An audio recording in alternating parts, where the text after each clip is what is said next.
Allez les amis, on est parti pour voir en 3 minutes comment lever des formes indéterminées en factorisant. On y va.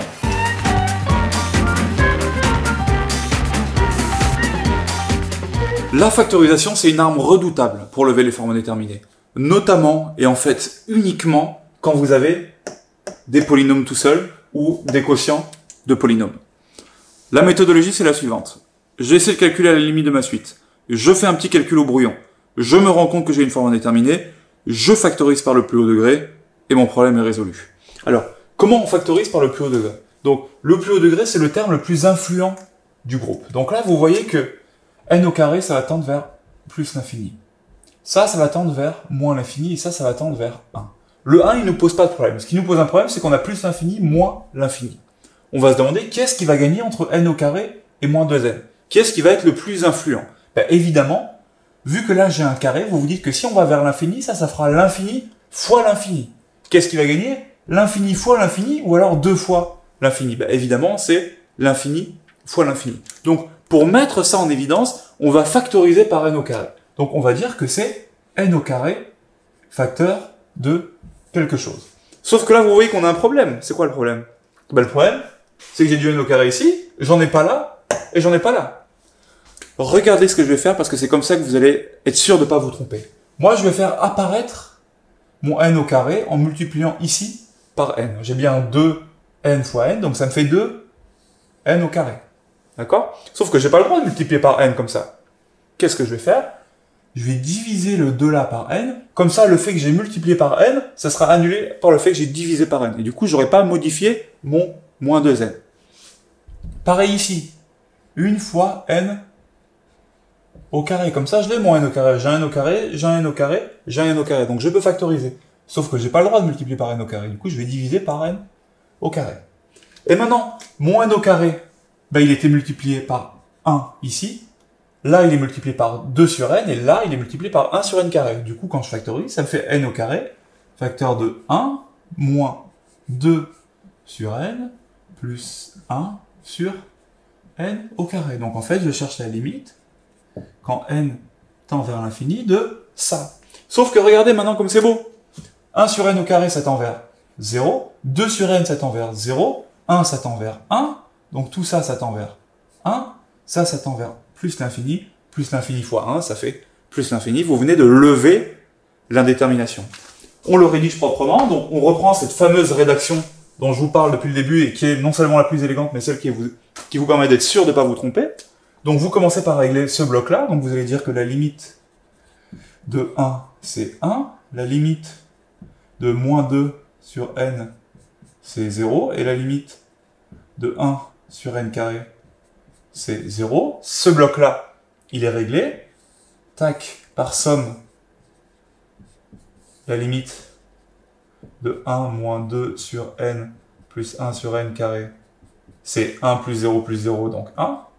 Ensuite, vous faites cette limite-là, la limite de n au carré, c'est plus l'infini, et vous ouvrez une deuxième accolade, et vous dites par ce bloc-là et ce bloc-là, ils sont multipliés entre eux, donc par produit, la limite de n au carré, facteur de 1, moins 2 sur n, plus 1 sur n au carré, ça vaut plus l'infini fois 1, plus l'infini, et là, vous êtes absolument inattaquable. On factorise par le terme de plus haut degré. Pour factoriser, on rajoute ce qui nous manque et on n'oublie pas de diviser le coefficient derrière par ce qui nous manque. Une autre erreur, c'est d'oublier le n au carré là, c'est d'oublier le 1. Donc il y a certains d'entre vous qui vont factoriser par n au carré et qui vont pas se rendre compte qu'en fait mon n carré qui est ici, il faut quand même l'ajouter dans la factorisation. Donc ils vont directement passer là, donc ils vont oublier le 1. Donc n'oubliez pas que le n au carré ici, il faut le mettre à l'intérieur de la parenthèse. Sinon quand je développerai, j'aurai pas 1, 2, 3 termes, mais 1, 2 termes.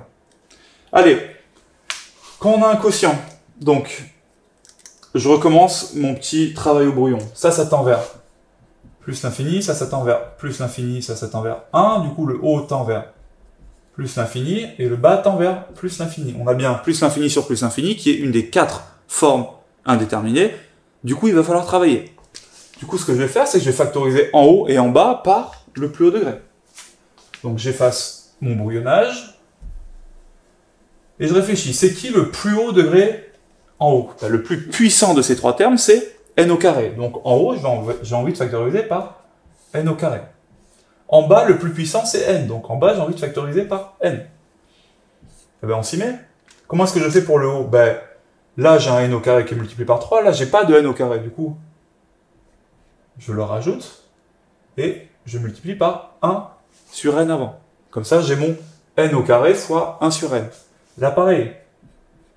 Je multiplie par n au carré et je divise par n au carré. Vous voyez, comme ça, on peut modifier l'expression pour faire apparaître l'objet avec lequel on veut factoriser sans modifier cette expression. Ici, je fais la même chose. Vu que je multiplie par n, il faut que je fasse apparaître du fois n ici pour pouvoir factoriser. Donc je multiplie par n et je divise par n. On s'y met. Alors, n au carré, facteur de quoi? Ben là, il est multiplié par 3. Là, il est multiplié, donc là, j'ai moins n au carré. Donc il est multiplié par 1 sur n. Et là, il est multiplié par 1 sur n carré. Le haut, c'est bon. Le bas, il est multiplié par 1. Il ne faut pas oublier celui-là. N fois 1, il faut le compter. Donc c'est n fois 1 plus n fois 1 sur n. Et regardez comme c'est joli. Tout ça, ça tend vers 3. Ça tend vers plus l'infini. Donc le haut, ça fait plus l'infini. Tout ça, ça tend vers 1. Là, ça tend vers plus l'infini. Donc ça me fait plus l'infini. Donc j'ai plus l'infini sur plus l'infini. Mais mince. On a fait tout ça pour rien. C'est là que vous oubliez tout ce qu'il faut faire et qu'il faut vraiment y penser, parce que sinon votre simplification, elle aura servi à rien. Enfin, votre factorisation, elle aura servi à rien. Quand vous avez n au carré sur n, vous pouvez simplifier. En fait, ce n-là, il va se simplifier avec le carré. Donc en fait, ce que vous avez, c'est n, facteur de 3 plus 1 sur n, plus 1 sur n au carré. Et en bas, vous avez 1 plus 1 sur n. Et du coup, si je reprends mon brouillonnage, tout ça, ça tend vers 1. Tout ça, ça tend vers 3, parce que ça et ça fait 0, et ça fait plus l'infini. Donc je me retrouve avec plus l'infini fois 3 sur 1, plus l'infini, ça fait plus l'infini fois ça fait plus l'infini divisé par 1, ça fait plus l'infini. J'ai ma limite, c'est plus une forme indéterminée, j'ai levé l'indétermination, et j'ai plus qu'à reprendre cette rédaction-là que je vais pas faire ici, parce que c'est vous qui allez le faire à ma place. Alors, ça, c'est cette technique de levage d'indétermination, c'est la plus classique, c'est-à-dire que c'est quasiment sûr que c'est les premiers exercices du contrôle sur lesquels vous allez tomber. On factorise par le plus haut degré, en faisant apparaître le facteur de plus haut degré grâce à cette fameuse technique-là que je vous conseille d'essayer. On vous a mis des exercices en dessous, à vous de jouer, ça c'est vraiment le b.a.-ba de ce qui tombe au contrôle. C'est parti.